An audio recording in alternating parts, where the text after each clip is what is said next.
Hola, buenas noches. ¿Escuchan? ¿Escuchan bien? Sí, sí, se escucha. Hola, se escucha así. Hola, perfecto. Bueno, tenemos Buenas noches. todavía unos minutos para que se linkeen algunos chicos más. Es el cuarto de la clase. Así que vamos a esperar. Hay unas exigencias de tomar asistencia. Después lo que voy a hacer, me parece, es más adelante voy a sacar una imagen de toda la galería. Ahí está. Y así nos ahorramos el tiempo de andar ahí con las asistencias. Bueno, como para ir arrancando, el tema de hoy es la bolilla 16.1 y 2, un tema bastante teórico, desde ya que tiene su recepción legal, pero es un tema más teórico que de derecho positivo.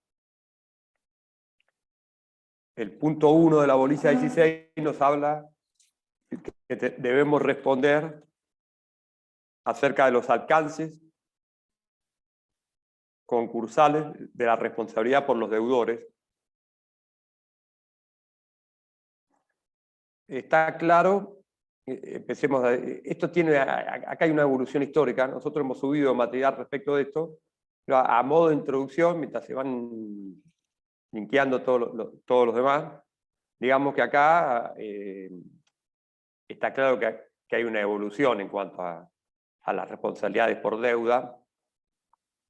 El otro día leía que hace 150 años que la República Argentina, a través de la ley 514, suprimió la detención, la prisión por deudas civiles y comerciales. Esta es bastante peculiar esta legislación porque suprimió la prisión por deuda, pero dejaba vigente el artículo 1549 del Código de Comercio, que ordenaba la detención del fallido. Después reducía, que si no había causas penales, reducía a un máximo de 30 días y demás. Bueno, esto sabemos todos ya, porque si han llegado hasta acá en la Facultad de Derecho, saben todos que nuestra legislación vigente ya no admite la prisión por deuda, sino que entonces nosotros sí tendríamos que decir cuál es el alcance de la responsabilidad obligacional desde la óptica del concurso. Esto es igual que en el derecho común. Esto es, la limitación es lo que responde es el patrimonio. Concretamente en el Código Civil y Comercial de la Nación es el artículo 242, que nos dicen que todos los bienes quedan afectados al cumplimiento de las obligaciones, todos los bienes quedan afectados al cumplimiento de las obligaciones y constituyen la garantía común de los acreedores, con las excepciones establecidas por la ley. Esto es decir, que el patrimonio es la garantía común de los acreedores, no es absoluto, es relativo. Vamos a ver, lo que nos interesa por ahí de la óptica concursal, qué bienes quedan excluidos de este alcance de la responsabilidad patrimonial. Este punto está vinculado con caracteres propios del derecho concursal, como son o principios del derecho concursal, como son la universalidad. Ustedes saben que los procesos concursales afectan o comprenden la totalidad del patrimonio. Estoy hablando del segundo párrafo del artículo primero. Comprende la totalidad del patrimonio con las excepciones también legalmente establecidas. Acá siempre decimos esto de excepciones legalmente establecidas y no profundizamos mucho sobre esto. Esta es la oportunidad de hacerlo. Decimos que el principio general, o cuál es el alcance de la responsabilidad, es patrimonial, pero no se remata todo el patrimonio.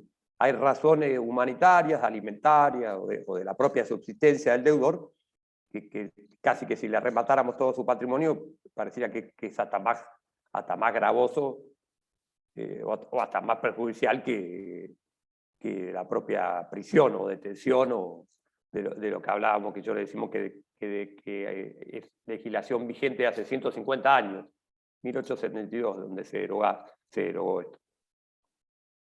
O sea que afecta al patrimonio, pero hay excepciones y ustedes, cuando hablemos ahora del desapoderamiento, van a tener que decir qué bienes no quedan alcanzados. Lo cierto es que en este esquema legal, por la apertura del concurso, se forma un patrimonio especial, un patrimonio de afectación, y que es ni más ni menos que patrimonio desapoderado. Y queda un patrimonio como atributo a la personalidad de los deudores, o deudores sean deudores de personas humanas o personas jurídicas, que queda un patrimonio general, que va a ser todos los bienes o derechos, para ser más generales, que no están alcanzados por este patrimonio especial de afectación que se da en el concurso. Y a esto también, a este carácter o principio de los propios derechos concursales, como es la universalidad, también deben relacionarlo con otro principio que ustedes vieron en la primera clase, y ahí que se la dio Horacio Garaguzzo, que habla de la integridad del patrimonio.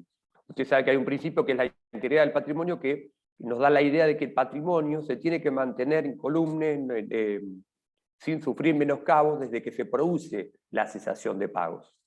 Desde que se produce la cesación de pagos. Y que si esta integridad del patrimonio se puede ver afectada por actos jurídicos o negocios jurídicos de acciones de agresión de los acreedores o del propio deudor, se gatillan, se disparan una serie de acciones, que son las acciones de reintegro o de recomposición.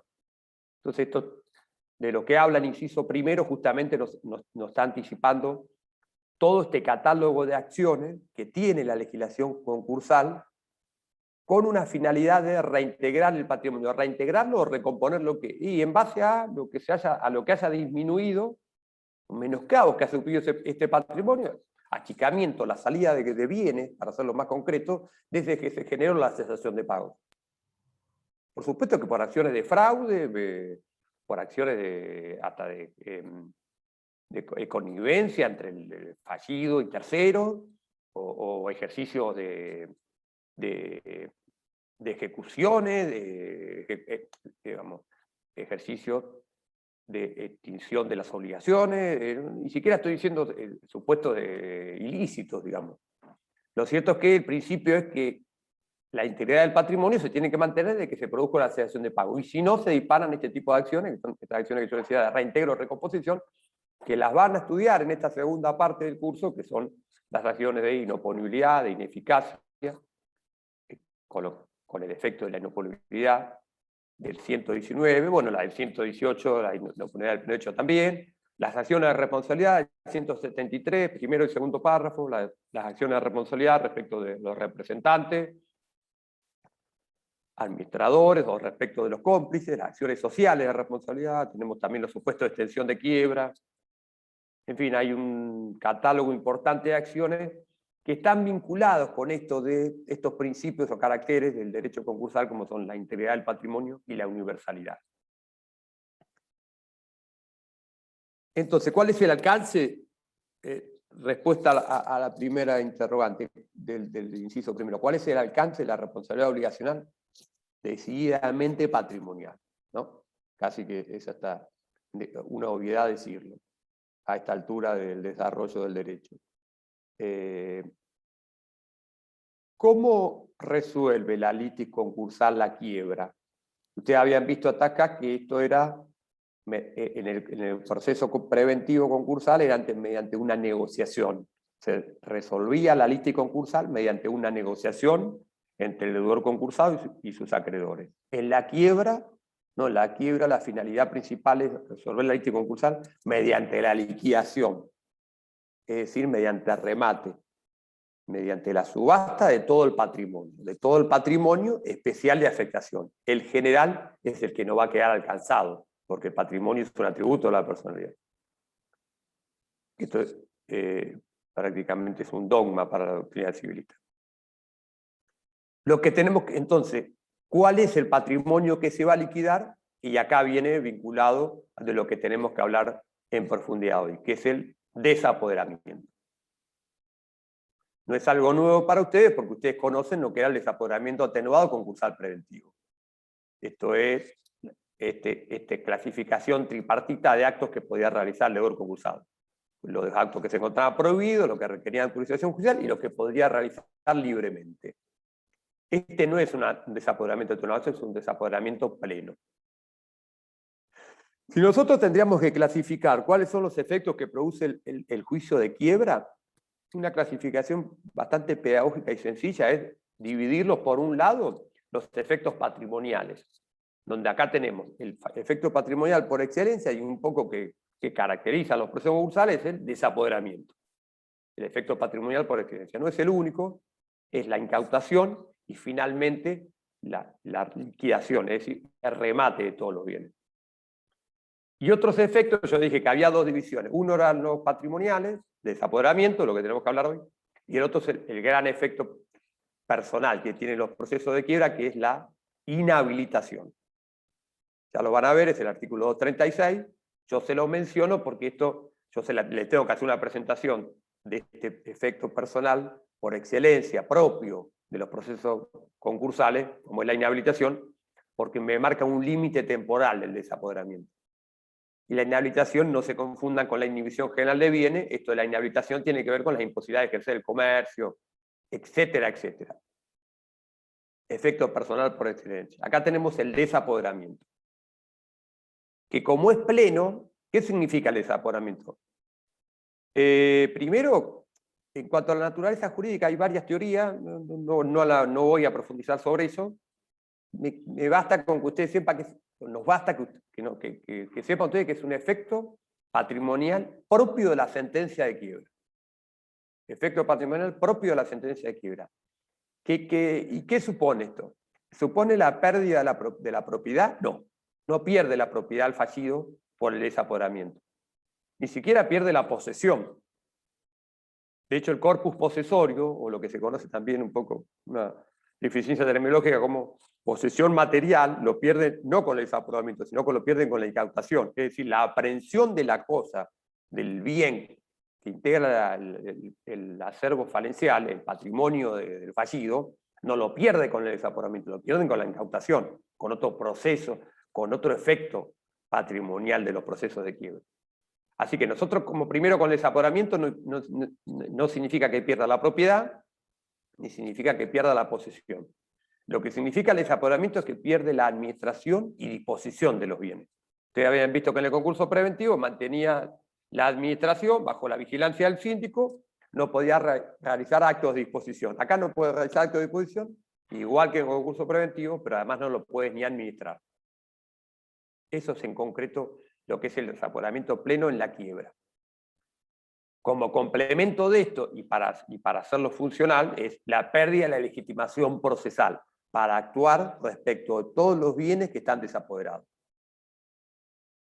Lo que estamos hablando ahora son los artículos 106 a 112, vamos a hablar de la ley.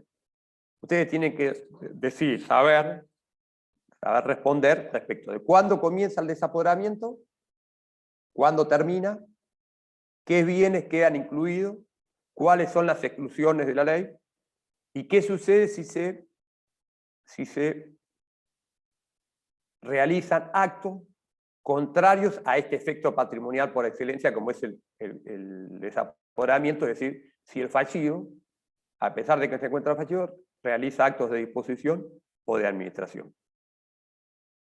Desde ya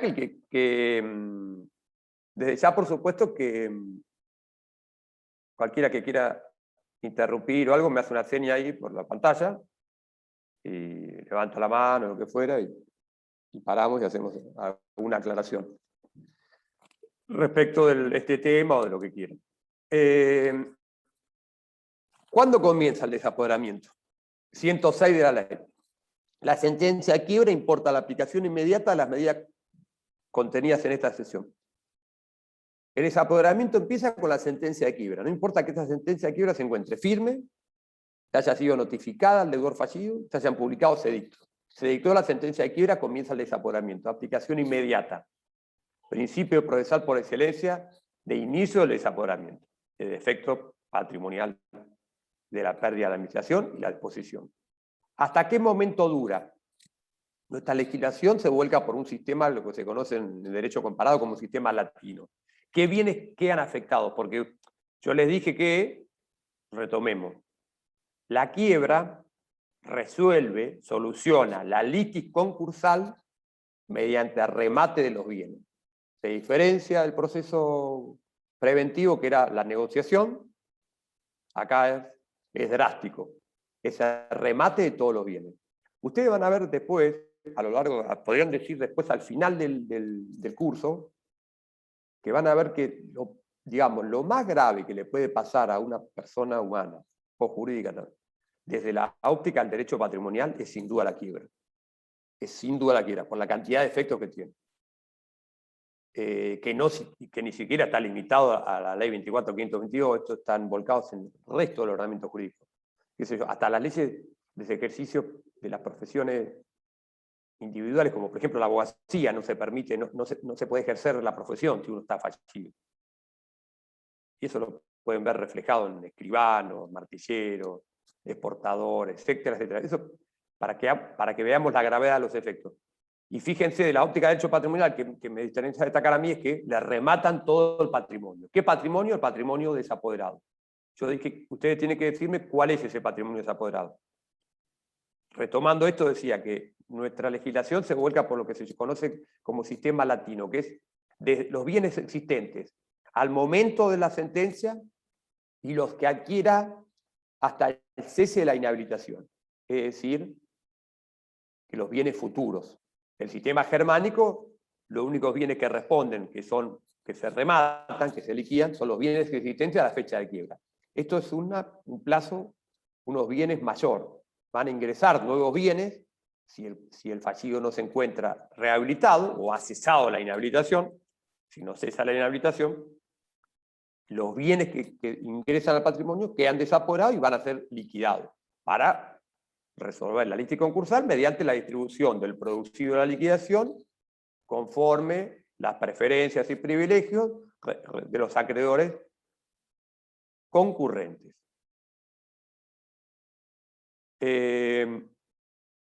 Primera, acá tendríamos que hacer, tuviéramos un pizarrón, diríamos, primer punto para destacar. La relación que hay entre el efecto patrimonial, el desapoderamiento, y el efecto personal por excelencia, que es la inhabilitación. Porque el límite temporal del desapoderamiento es el cese de la inhabilitación. Varias aclaraciones. Entonces, cuando yo le dije, ustedes me tienen que decir qué bienes quedan alcanzados, y algunos bienes no quedan alcanzados por cuestiones temporales. Bueno, temporales estamos respondiendo acá. Los bienes que adquieren o que ingresan, que se incorporan al patrimonio desapoderado antes que el fallido se encuentre inhabilitado. La inhabilitación conforme el 236 es de un plazo de un año, puede ser prorrogada o reducida, pero generalmente es de un plazo de un año de la sentencia de quiebra. Esto es para las personas humanas, tiene aplicación más concreta porque las personas jurídicas la inhabilitación es permanente. Y no se requiere ninguna declaración judicial ni nada, sino que el desapoderamiento cesa o concluye cuando cesa el plazo de inhabilitación. Esto es un fallo de la Corte Suprema de Justicia de la Nación del año 2010, que es Barreiro Ángel, sobre quiebra, donde que dejó claro que es de pleno derecho. De pleno derecho es el límite temporal del desapoderamiento, que es con el cese de la inhabilitación, porque no existe un proceso de rehabilitación como existía a la luz de la ley 19.551.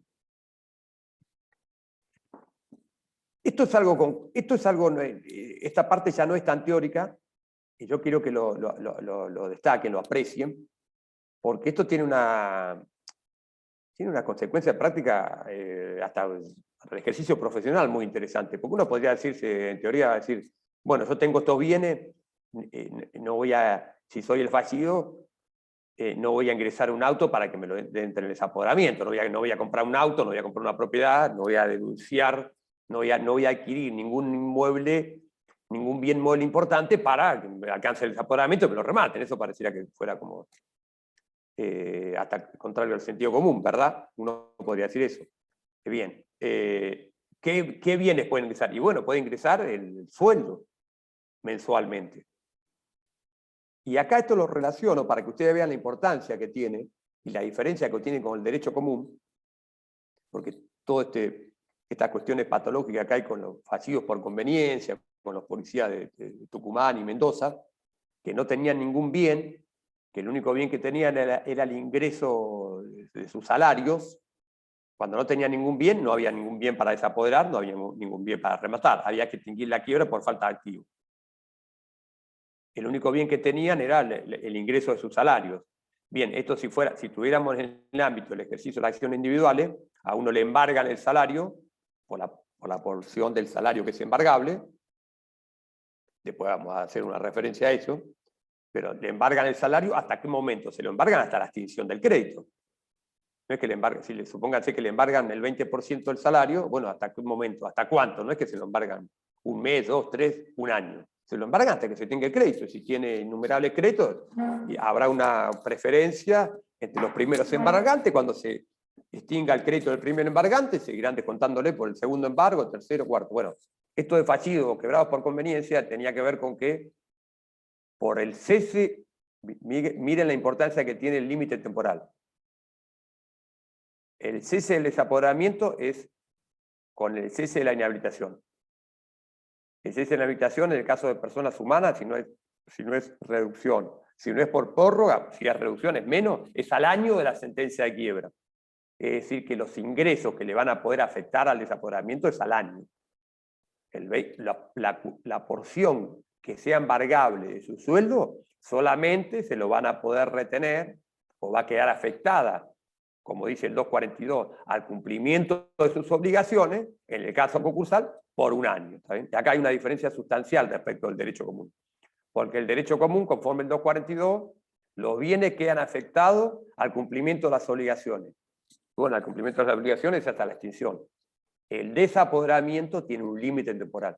Y de ahí es la importancia del sistema que alcanza los bienes futuros. Entonces, bueno.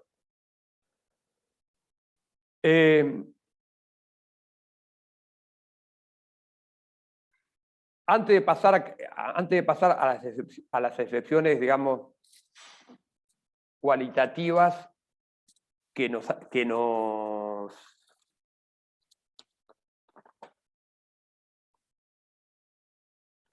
de los bienes que quedan excluidos del desapoderamiento, hagamos una aclaración en cuanto a lo que tiene que ver con supuestos de legitimación o supuestos de qué sucede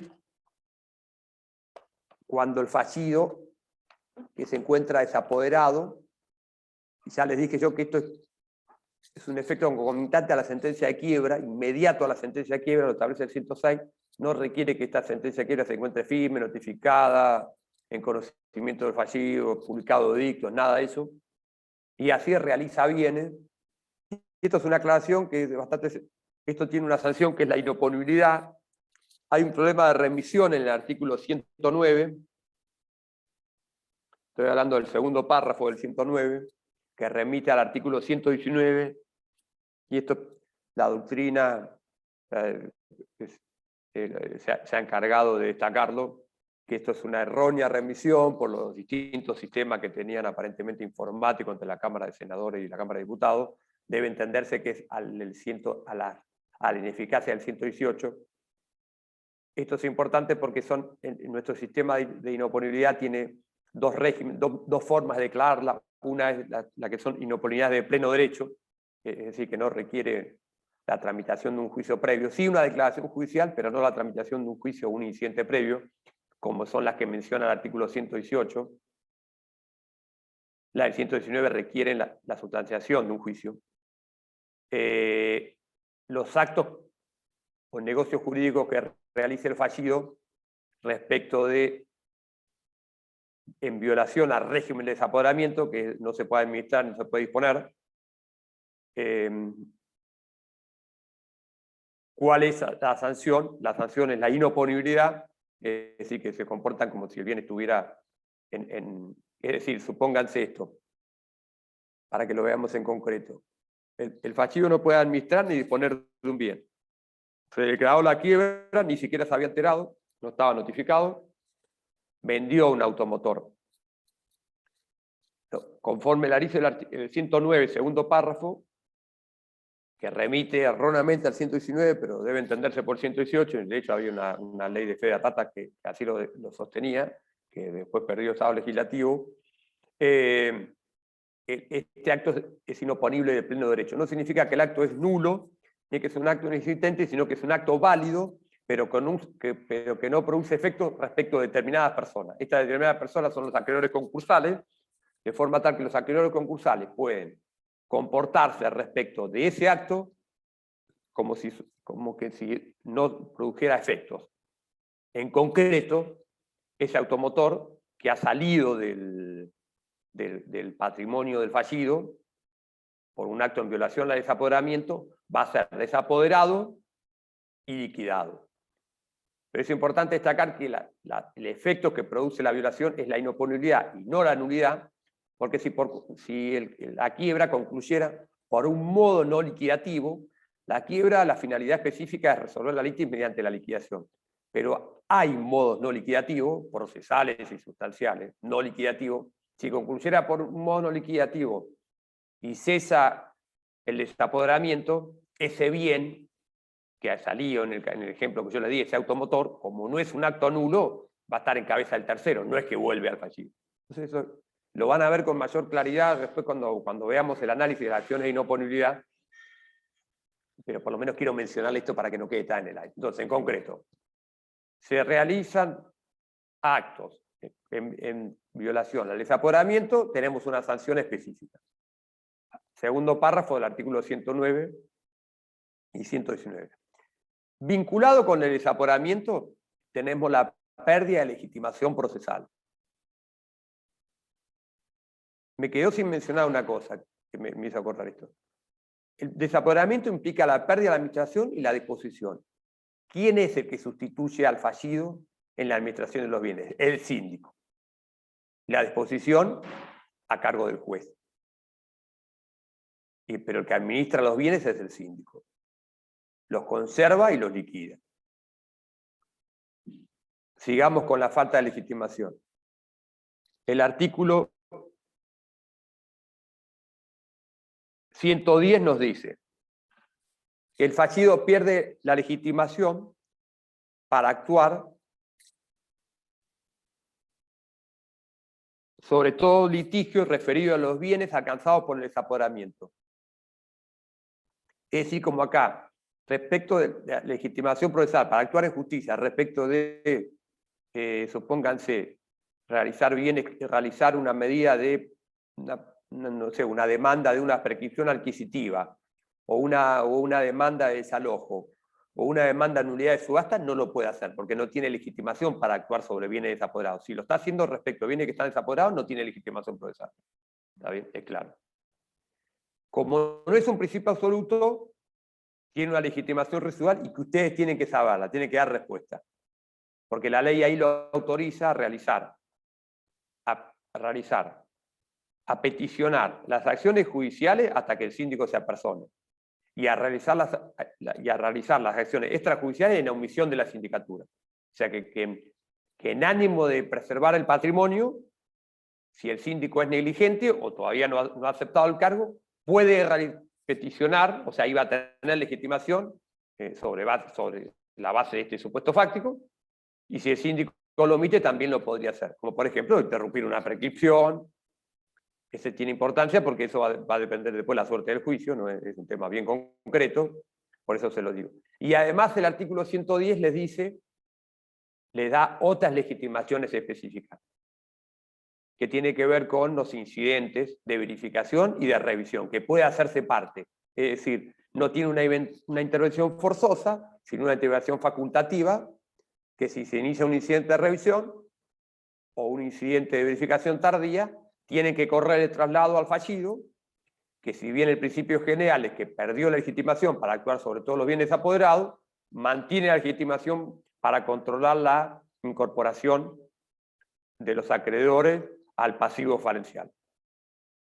también la ley en el artículo 110 le reconoce expresamente las facultades de denunciar la actuación de los órganos del concurso, esto es decir, si el síndico o el enajenador o el evaluador o el que fuera ha sido negligente o ha realizado su función en forma de impericia y demás, para que se le apliquen las acciones del caso. Estas aclaraciones que formula el 110 a ustedes les resuelve todos unos debates doctrinarios que había respecto de si tenía estas legitimaciones o no, o había que acatarse al principio general, que era de la pérdida de la legitimación procesal, que no es una sanción al fallido, perder la legitimación procesal, sino que se lo hace justamente para que no pueda vulnerar los efectos propios del desapoderamiento, como son la pérdida, la prohibición de administrar y disponer de sus bienes, que no lo pueda hacer judicialmente, ¿está bien? No es lo único que puede hacer el fallido, ustedes a lo largo del curso van a ver que el fallido puede hacer varias cosas más, como impugnar, por ejemplo, la acción va a ser parte en todas las acciones de recomposición, de reintegro, interviene en el incidente de fijación de fecha del estado de sanción de pago, etcétera, etcétera, etcétera. Pero el principio general es la pérdida de legitimación procesal para actuar en todo litigio referido a los bienes que están alcanzados por el desapoderamiento. Bien, yo les dije que ustedes tenían que responder qué bienes estaban alcanzados. Y los bienes que están alcanzados son los bienes que están desde la sentencia de quiebra hasta el cese de la inhabilitación. Puede ser 1 año, y si hay prórroga, si está sometido a proceso penal, esta se puede prorrogar.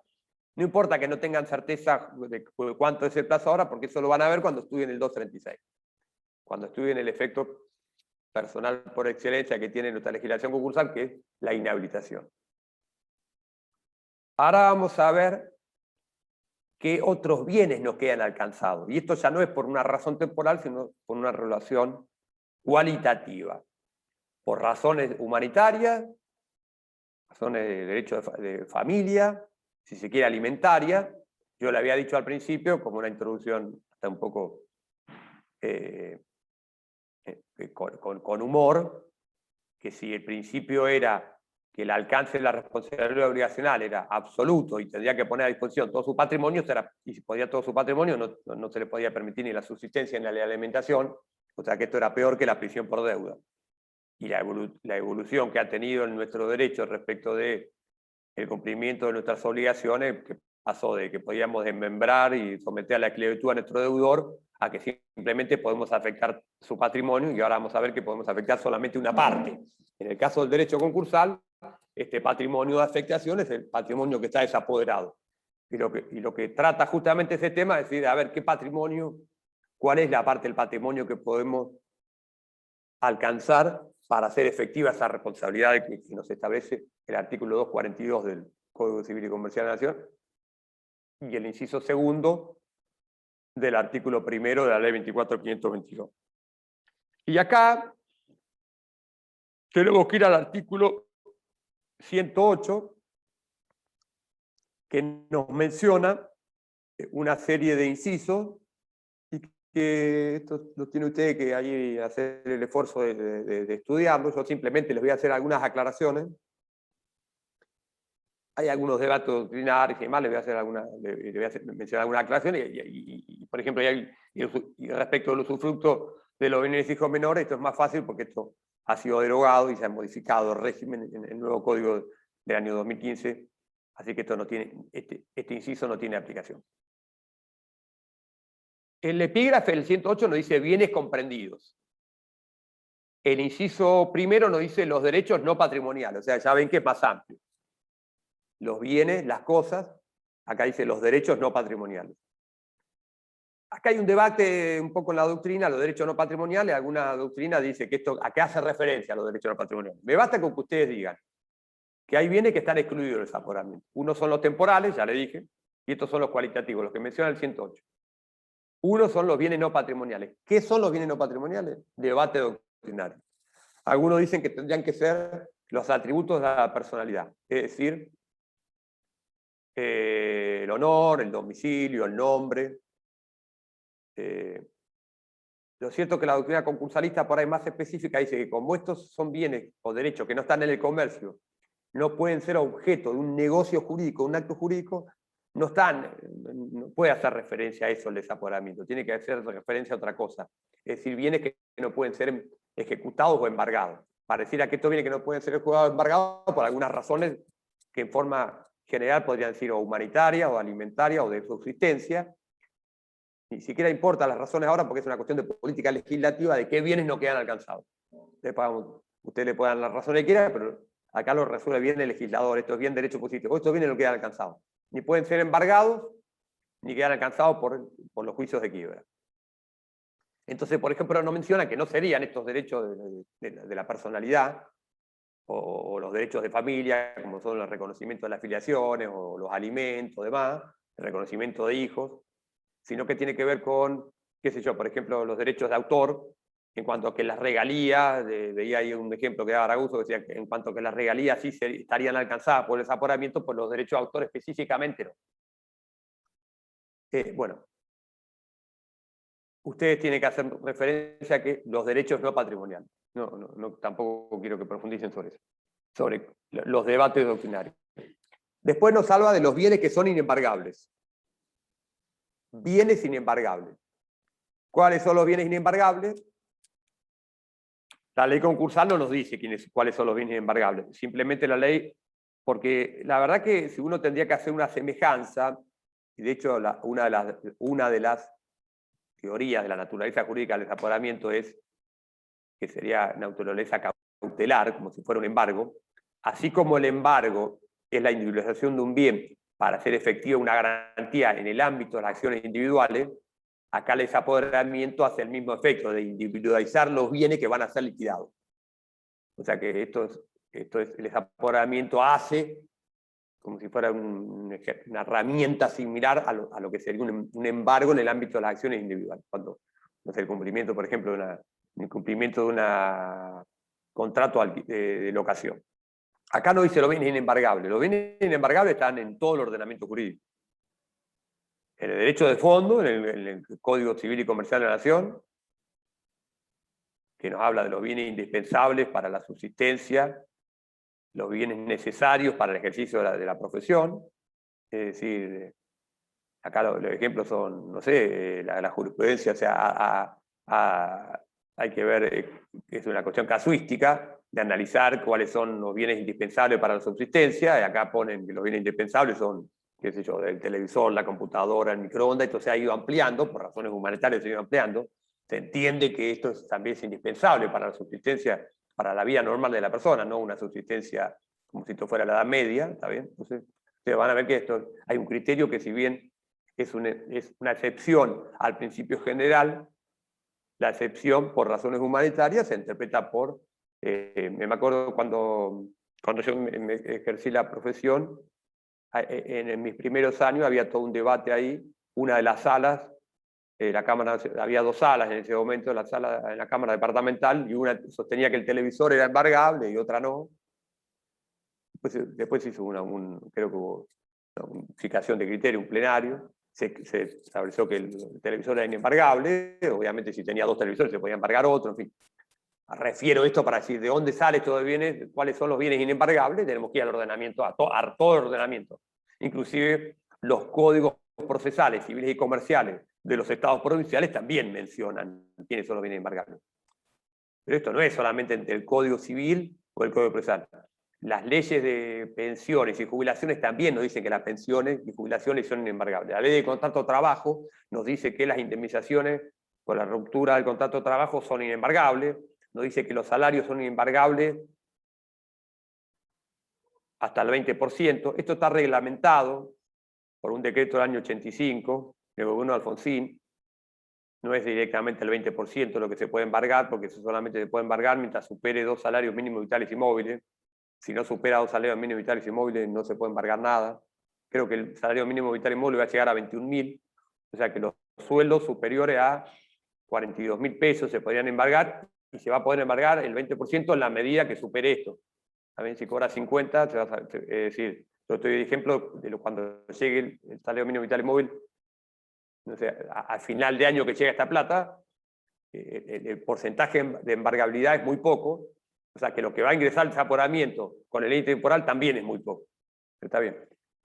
ejemplos concretos que digo, los bienes inembargables, ustedes deberían decirle dentro de todo ordenamiento jurídico. ¿Está bien? Segundo inciso, es decir, ¿qué bienes no quedan alcanzados? Dice, el usufructo de los bienes de los hijos menores del fallecido, pero los frutos a los que corresponde caen en desapoderamiento una vez cumplida la carga. Este régimen del usufructo de los bienes menores ha sido derogado. Claramente no tengo ni que aclarar que no soy que no soy bastante ignorante del derecho de familia, pero sé que esto ha sido modificado por un régimen de administración de los bienes de los hijos, por los padres, por los progenitores. Ya no es el régimen de usufructo de los bienes de los hijos menores, y cumplimiento de las cargas y demás. Esto se ha modificado, con lo cual este inciso ha quedado derogado. Y acá nos habla, el cuarto inciso habla de la administración de los bienes propios del cónyuge. Esta aclaración por ahí es importante porque ustedes saben que el desapoderamiento implica la posibilidad de la prohibición de administrar y disponer bien. Entonces, y la inhabilitación del fallido implica la posibilidad de ejercer el comercio, ser administrador, lo que se conoce como inhabilitación del fallido es un efecto patrimonial que implica varias sanciones. No solo ejercer el comercio, sino también ser administrador, síndico, liquidador. Bien. Claramente el fallido no podría ser administrador. Ahora, para proteger por razones del orden público familiar, el matrimonio, la ley excluye del desapoderamiento las facultades para administrar los bienes propios del cónyuge. Los bienes propios del cónyuge. O sea, hay que separar acá, hay que tener presente el régimen matrimonial del matrimonio, el régimen, como lo llama ahora, de comunidad de bienes, entre los bienes propios de cada cónyuge y los bienes que son de la comunidad. Los bienes propios del cónyuge, los que son los que tiene antes de ingresar al matrimonio, los que reciben por un título mortis causa, por ejemplo, estos los podría administrar el fallido. ¿Está bien? Entonces, ¿qué bienes están excluidos? Los bienes inembargables, los derechos no patrimoniales, la administración de los bienes propios del cónyuge. El inciso que sigue es un poco un anticipo de lo que va a decir después en la legitimación procesal de fallido, el 110, dice: la facultad de actuar en justicia en defensa de los bienes y derechos que no caen en el desapoderamiento. Bueno, sabíamos que la pérdida de legitimación procesal solamente era respecto de los bienes que caen en el desapoderamiento. O sea que es una aclaración, un anticipo, deberían sacarlo acá y hacer una norma conjunta, que es lo que dice el 110. No es que pierda legitimación. Porque, a ver, la discusión que había con la pérdida de legitimación hasta el año 2015 era si la pérdida de legitimación era del activo o del pasivo, o de todo. Entonces dijeron, acá está claro, es del activo. Del pasivo, lo habilita expresamente, acá dice que se puede hacer parte en el proceso de incidente, verificación tardía y de revisión. ¿Está bien? O sea que acá ustedes evitaron todo el debate jurisprudencial. Esto es un anticipo de lo que está diciendo eso, no agrega demasiado. Sí la menciono porque tiene que ver con esto. Otra cosa que queda excluida del desapoderamiento es la indemnización que corresponde al fallido por daños materiales y morales a su persona. Hay que hacer una aclaración, es decir, supónganse ustedes un accidente al fallido, el fallido puede hacer una acción de daños y perjuicios para que le reparen los daños. Dentro de los daños que le reparan, está viendo de los daños que le reparan, puede ser que le chocaban el auto y sufrió lesiones. Entonces él va a reclamar la reparación del auto, es decir, los daños materiales del automotor, los daños materiales a su persona, las lesiones que haya sufrido y el daño moral. Lo que está excluido del desapoderamiento es las indemnizaciones que correspondan al fallido por daños materiales y morales a su persona. Es decir, de todos estos tres rubros que yo en términos generales le dije, nos quedaría excluido la reparación de los daños que ha sufrido el automotor, porque eso no es un daño material a su persona, eso es un daño material a un bien que integra su patrimonio, que ese patrimonio está desapoderado, ¿está bien? Entonces lo que queda excluido del desapoderamiento, pues a veces cuando le preguntamos no dicen a su persona y está mal. Creo que lo más importante es que usted dijera indemnización que tenga que ver por reparación a daños materiales. o morales, por ahí no hay que darle tanta importancia al daño, sino que tenga que ser reparación a un daño que sufra, no importa cuál sea ello, su persona, ¿está bien? Eso para destacar. Y esto es importante vincularlo con otro, ¿por qué? Porque como la indemnización por daño material o moral a la persona requiere ser reclamada, acá se discutía si tenía legitimación o no, con la legitimación que era sustituida, porque la pérdida de legitimación es sustituida por el síndico. El síndico es el que sustituye en la pérdida de legitimación. El síndico es el que promueve estas acciones. El síndico tendría facultades para promover la acción de reparación de daño patrimonial. Es decir, los daños que sufrió el automotor. Respecto a de las acciones de daño personal, claramente, por el artículo 110 y por el inciso anterior, claramente tiene legitimación. ¿No? Dice, la facultad de actuar en juicio en defensa de los bienes de derecho que no caen en el desapoderamiento. ¿Qué es lo que no cae en el desapoderamiento? Las indemnizaciones por daños materiales o morales a la persona del fallido. Y después dice, como en forma general, esto pareciera que es lo mismo que el inciso segundo que habla de los bienes inembargables, otras cuestiones están excluidas, dice los bienes excluidos por otras leyes. ¿Cuáles son otras leyes? Y bueno, y acá entraban decíamos, bueno, a ver, denme un ejemplo de cuáles son los bienes excluidos por otras leyes. Bueno, el bien de familia, supónganse, que tenía una ley especial, bueno, ahora está incorporada al Código Civil y Comercial de la Nación. Ustedes saben que el bien de familia tiene sus cuestiones porque cuando el bien de familia, ustedes saben que bueno, no se puede ni embargar ni ejecutar, aún en procesos de quiebra, pero esto no queda, esta inembargabilidad, una ejecutabilidad no es absoluta, es relativa, tiene que ver con esto se puede hacer con deudas anteriores a la Constitución y con deudas posteriores las excepciones legales, como son la deuda de alimentos, la deuda de conservación o de construcción y demás. El tema que se ha dado en discusión en los procesos concursales cuando hay una concurrencia, es decir, ahí existen deudas anteriores a la Constitución y deudas posteriores. ¿Queda alcanzado o no por el desapoderamiento el bien de familia? Que estaría excluido por este último inciso que dice los demás bienes excluidos por otras leyes. La jurisprudencia se ha inclinado por decir que quedaría alcanzado, pero solamente por esas deudas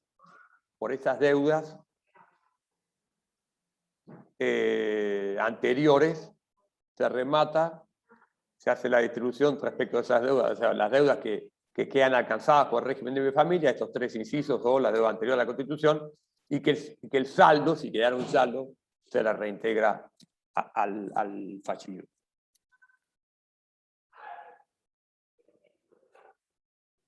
¿Tienen alguna pregunta para hacer hasta acá? A ver si hay en el chat. No veo ninguna. ¿Está todo bien? ¿Lo tienen bien claro hasta acá? Sí. Bueno, ahora vamos a hacer un esfuerzo. Esta parte que viene ahora es más reglamentarista. Tiene que ver con todo régimen de, lo voy a decir todo régimen de herencia, legado y donaciones, que tiene sus particularidades, el artículo 111, 112 y 113, con estas aclaraciones. Primero, esto se refiere, estas reglamentaciones, estos artículos, cuando ustedes lo lean, tengan en cuenta que están teniendo presente que el beneficiario de la herencia, el heredero, el legatario, es decir, el beneficiario de los legados, o el donatario, es decir, el beneficiario de la donación, es el fallido. Acá no está hablando de la quiebra del donante, de la quiebra del causante. ¿Está bien? O sea, cuando lo lean, tengan en cuenta que esto hace una reglamentación respecto de la quiebra del que recibe. Otra aclaración. Estos bienes que ingresan, ya sea por actos entre vivos o actos mortis causa, como son estos que yo les mencioné, que regulan estos artículos, otra aclaración para cuando ustedes estudien estos artículos es saber que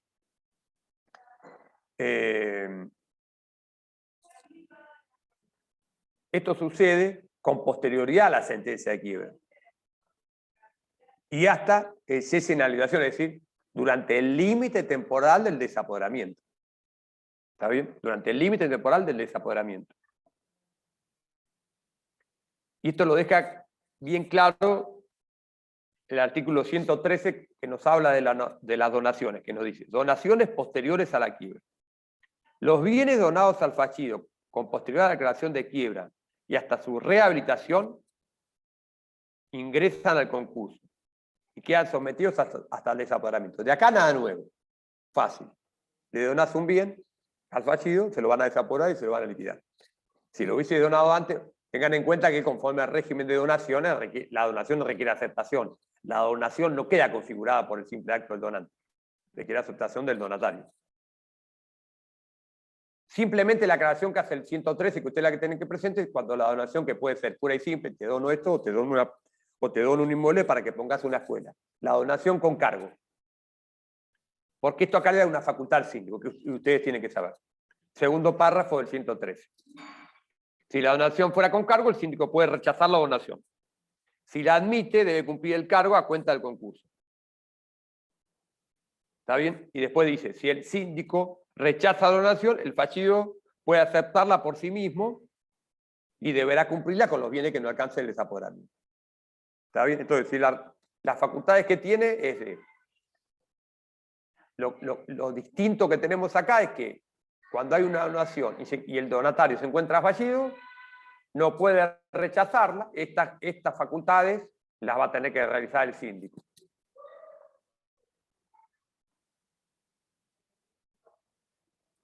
Voy al 112, por si esto ustedes pensaran: bueno, le voy a donar o le voy a hacer un acto mortis causa, un legado, una disposición de un bien determinado a personas que no son sucesores, y se encuentra fallido, pero me avivo y le pongo que se lo doy por legado, o se lo dono con la condición de que no quede sometido al desapoderamiento. Bueno, esta condición, la ley concursal la fulmina ¿con qué? Con la nulidad. La condición de que los bienes legados o no quedan comprometidos en el desapoderamiento es ineficaz respecto a los acreedores, sin perjuicio de la subsistencia de la donación o legado.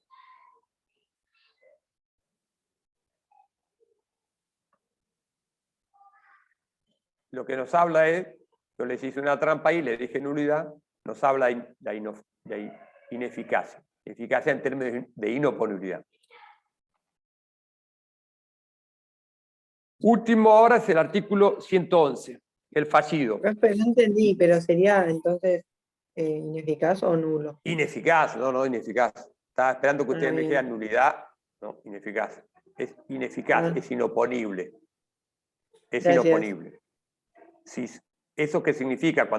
Si me toca dar a mí, cuando veamos acciones de inoponibilidad, van a ver que los presupuestos de la acción de inoponibilidad, esto es muy importante porque los presupuestos de la acción de inoponibilidad, si por cualquier modo concluye la quiebra, no hay ineficacia concursal.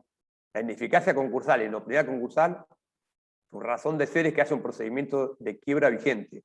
Si no hay, porque concluye por la que fuera, se acaba la inoportunidad, entonces el acto es válido. Esa donación va a ser válida en esos términos, esa condición va a ser válida. Y yo fui para atrás, porque esto era lo más fácil de explicar, y ahora vamos a ver una cuestión que tiene que ver con el derecho sucesorio y que tiene que ver cuando hay un fallecimiento y hay un diferimiento de la herencia y el heredero se encuentra en quiebra. Yo ya le dije acá que siempre era en estos tres artículos el que estaba en quiebra. Las reglamentaciones eran, para que ustedes lo analizaran bien y fuera más fácil, esta aclaración, que siempre era donatario, es decir, el que recibe, legatario o el heredero. No es la quiebra del causante. La quiebra del causante tiene otras cuestiones. Ustedes saben que por el derecho sucesorio, los que no dieron familia no lo saben, lo se enteran ahora. Ustedes, cuando reciben una herencia, la pueden aceptar o rechazar. Aceptar o rechazar. ¿Quién va a rechazar una herencia? ¿No? Les decía que no. Pero bueno, esa es la facultad que uno tiene. Si estoy en quiebra, la rechazo. Así no me alcanza y después hasta que cese el desapoderamiento. Uno diría así, che, si estoy en quiebra, falleció un pariente, tengo derecho a vocación hereditaria, me presento en el juicio, bueno, forma implícita, no me presento en el juicio, para no ingresar a la declaratoria de heredero, me presento y el rechazo explícito, manifiesto. Dijera, bueno, y después cuando pase el desapoderamiento, bueno, esto es irrevocable, el rechazo. Así que deberían presentarse con posterioridad. Bueno, eso fuera para decir que, bueno, che, esto tengo que tratar de preservar algo. Esto la ley no lo permite, porque el rechazo solamente va a producir efectos en lo que exceda el pasivo concursal y los gastos del concurso. Esto es lo que dice el 111. Nos dice, el fallido puede aceptar y repudiar herencias o legados. Acá en esto es el régimen del Código Civil y Comercial de la Nación. No modifica. Se modifica el régimen de aceptación o repudiación de la herencia en cuanto al relacionado con el desapoderamiento en lo que sigue ahora. En caso de aceptación, bueno, acá hay una postergación de los acreedores del causante. En caso de aceptación, los acreedores del causante solo pueden proceder sobre los bienes desapoderados, después de pagados los del fallido y los gastos del concurso. Primero cobran los gastos del concurso el fallido y después cobran los acreedores del causante, los acreedores de la persona que ha fallecido y que ha hecho un diferimiento o sea, que ha hecho una transmisión mortis causa. Si el fallido la quisiera repudiar, lo puede hacer, porque dije el primer párrafo que no cambiaba, la puede aceptar. Si yo le digo, el fallido puede aceptar o repudiar una herencia, ustedes dicen, no, está mal, porque lo puede hacer, pero tiene otros efectos, otros alcances, que es lo que dice el último párrafo. Entonces no se vayan a equivocar ante la pregunta tan simple como ¿puede aceptar o repudiar la herencia? No se modifica, sí, lo puede hacer. Si lo rechaza, ¿y quién lo va a rechazar? Bueno, lo rechazaría tratando de violar el desapoderamiento, pasa esto. La repudiación solo produce efectos en lo que exceda el límite del interés de los acreedores y los gastos íntegros del concurso.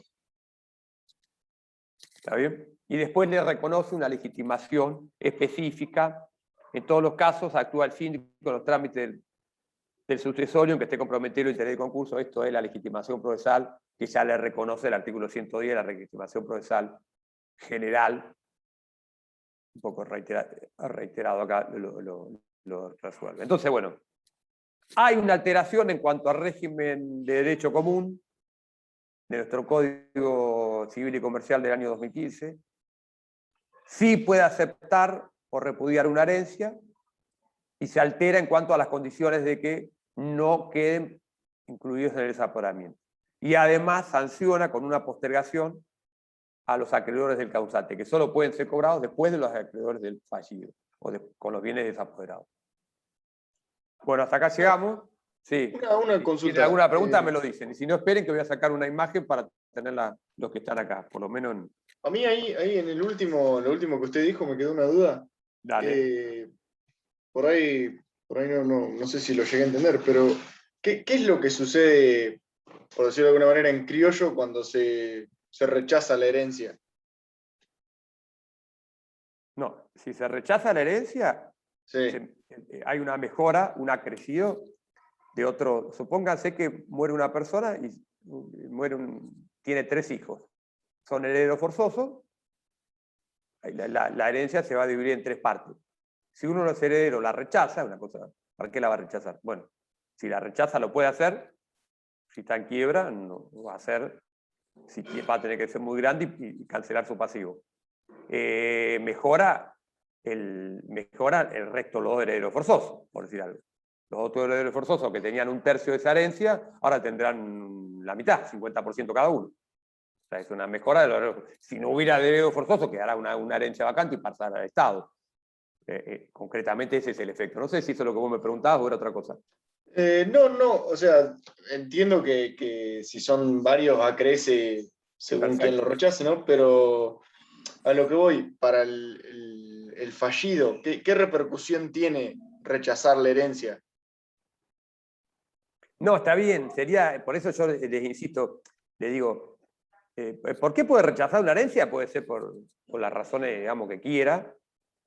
Y yo te entiendo como medida, como yo les dije, yo mismo se lo anticipé, digo, che, ¿quién va a querer rechazar una herencia? ¿Quién va a querer rechazar un bien? De última, si no, tenés un pasar patrimonial impresionante, podés donarlo a los bienes, los aceptás y los donás, los regalás, qué sé yo, a fundaciones, lo que fuera, digamos. ¿Quién podría hacer? Vos, por las razones que fuera, aceptás una herencia, rechazás una herencia. Pareciera que esto tendría algún sentido práctico, decir, che, la voy a rechazar para que no me entre el desaporamiento, esa es la verdad, para que no me alcance, porque ustedes saben que la forma que tiene de resolver la liti, de hacer efectivo la garantía común que referente al patrimonio, es rematándole todo el patrimonio. El patrimonio existente y futuro, hasta el cese de la inhabilitación. O sea que yo no quisiera que, yo podría decir así, miren, justo, falleció, soy heredero forzoso, y si hubiese fallecido después de que hubiese cesado el desaporamiento, me ingresaban todos los bienes. Entonces uno parecía que la única razón práctica era decir, bueno, voy a tratar de no aceptarla hasta que cese el desaporamiento. Bueno, acá la no aceptación o el rechazo implícito no va a quedar alcanzado porque dice que esto solamente puede ser en lo que no afecte a los acreedores, y esto se entiende fácilmente. Es decir, acá estamos en una situación de insuficiencia patrimonial, en la quiebra claramente nadie va a percibir íntegramente su crédito, van a percibir en moneda de quiebra, percibir un porcentaje de su crédito. Entonces, cuando más bienes ingresen, eso tiene que ver con, hasta si se quiere, con el principio de universalidad e integridad del patrimonio. Te entiendo que te cuesta decir quién lo va a aceptar, con qué efectos, bueno, ¿por qué no la va a aceptar? Y no la va a aceptar para no beneficiar a los acreedores por las razones que fueran, personales. A mí también me cuesta decirlo, pararme y decir, che, ¿por qué no la aceptaría? No sé si eso te responde un poco, o si no, no entiendo bien a dónde querés. Sí, ahí quedó más claro. Claro, no entiendo por ahí, perdóname. Bueno, no sé si hay alguna otra pregunta, y si no, bueno, damos... Doctor, sí, cómo no. una consulta. Sí. En el campus está la subida a la bolilla 18, Sí. pero... Perdón. Sí. ¿Y? ¿Se escucha? Sí, perfecto, la 18, ¿y? Pero dice que no está disponible. No, bueno, todavía no la habrán puesto disponible a los alumnos. Dice que está en la papelera del propietario. Está bien, claro, es un trabajo que todavía no lo permitió, ya lo van a subir en su momento, claro, cuando esté el temario, cuando sea según el cronograma lo van a subir. Es No un sea audio. problema, lo van a subir. Claro, a veces no está porque es el cronograma, ahora estamos dando la bolilla 16.1 y 2. Después tendrán otra clase con esa, ahí lo van a subir, digamos. Ahí lo van a permitir el acceso.